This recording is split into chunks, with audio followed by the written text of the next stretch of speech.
Hi everyone, it's Sandy and today I'm doing my April wrap-up. This month I've read 7 books, so let's just get into it. The first book that I read is Pride and Prejudice by Jane Austen, and I don't have this book with me because it's in my school locker and I read it for school.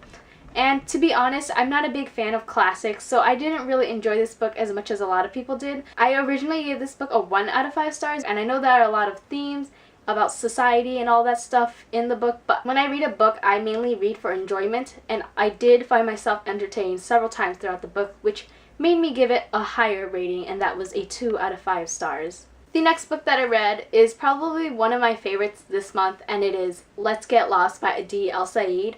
This book is about a girl named Layla who goes on a road trip to go see the Northern Lights, and along the way she encounters 4 different people, and each person that she encounters after she leaves, she impacts their lives one way or another. If you want a book to get lost in for several hours, this would be a perfect read. I was quite surprised at how much I enjoyed this book. The rating on Goodreads is like a 3.79. It's not the best rating, but it's still a decent rating, and I ended up really enjoying this book. I love the way this novel is structured. It centers around Layla, but it's not told in her perspective for a majority of it. It's told from the perspectives of the people she encounters. Layla was a great character. I love how understanding Layla was as a character. She's easy to talk to and comfortable to be around with. I love how spontaneous Layla can be. She's the go-with-the-flow type of person, which makes the book quite unpredictable with the direction each character goes through. And I love how she impacts/influences their lives. We basically get 5 short stories in one book. Each characters are all unique and they all felt real. There were some stories where I wanted to read more about what happens after Layla leaves, but at the same time I'm happy with the way it was left off because it leaves you wondering. The ending of this book was really satisfying and it made me feel really good. Overall, I highly recommend this book and I would give it a 4.5 out of 5 stars. It's definitely making one of my favorites this year. The next book that I read is Broken Hearts, Fences, and Other Things to Mend by Katie Finn, also known as Morgan Matson. I'm not going to say a lot about what this book is about because I think you should read this without knowing much. This book is filled with summer, friendship, trying to make amends, and a bit of revenge/betrayal.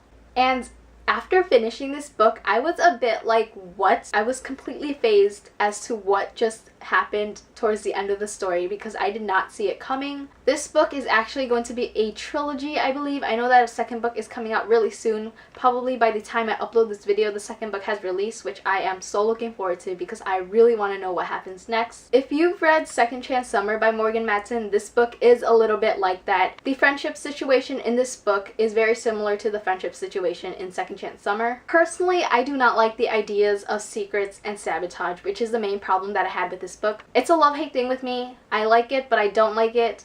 I like it because I fly through those books because I always want to know what happens next, but at the same time I hate it because of all the secrets that characters are keeping that just creates a whole lot of drama. This book revolves around one big secret, and as I was reading, this secret was like eating me up because I hate it when 2 characters are on good terms, they have a nice friendship, but one of them has a secret that can basically tear their friendship apart. Overall, I really enjoyed this book. It was a really fun read, and I read it in less than a day. I would give this book a 4 out of 5 stars. The next book that I read is All the Bright Places by Jennifer Niven, and I don't want to say much about this book again because I think you should go into it without knowing much about it. The cover and the title of this book is what kind of attracted me to the book. I had no intentions of reading this book this month, but I happened to see it on my library and it was available, so I decided to just check it out.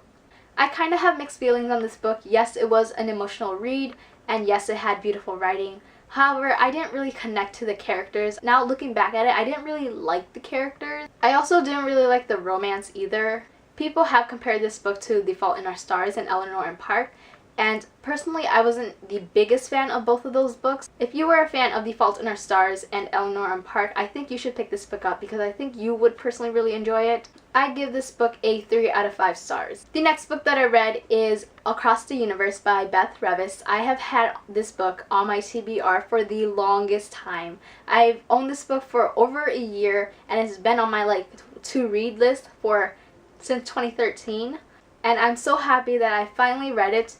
Even though I didn't really like it as much. This book takes place in space. One of the main characters, Amy, along with a bunch of other people, gets frozen and put on a spaceship to be awakened 300 years later on a new planet.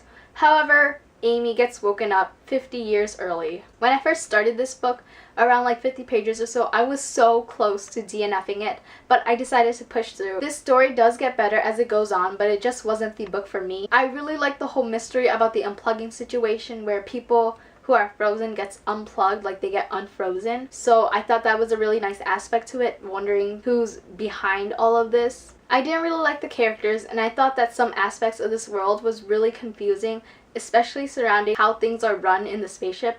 And there are a lot of weird things in this book as well. If you're really into books about space and like the alien-like stuff, I think you would like this book. But for me, I didn't. I give this book a 2 out of 5 stars. Oh my god. I just realized something. Did anyone else not notice that these two things were people and it wasn't just some random white thing in space? The next book that I read is Catch a Falling Star by Kim Culbertson. This book takes place in a small town where a movie star comes in and is filming a movie, and the main character Carter gets offered a job to become the girlfriend of this movie star as a publicity stunt. I thought this book was okay. I didn't really like the characters. I didn't really like the romance either. It didn't feel real and believable. There were a lot of slow times and times where I felt pretty bored. I give it a 2.5 out of 5 stars. The last book that I read in April is Fire with Fire by Jenny Han and Siobhan Vivian. This is the second book in the Burn for Burn trilogy, so I won't say much about my thoughts, but I enjoyed this book a lot better than I did with the first book. This series does surround the topic of revenge, and like I said earlier when I was talking about broken hearts, fences, and other things to mend, I'm not a big fan of that stuff, but that kind of like plot in books makes me devour the books because I just want to know what happens next. And in this trilogy, it was getting so good that I didn't want to stop reading. I give this book a 4 out of 5 stars, and I actually finished the last book last night. So I will talk about that book in my May wrap-up, which is going to be a while. But yeah, I really enjoy this trilogy overall, and I think you guys should check it out if you haven't already. So that is it for my April wrap-up. I hope you guys enjoyed this video. If you read any of these books that I mentioned, comment down below and let me know so we can talk about it. I will see you guys in my next video. Bye!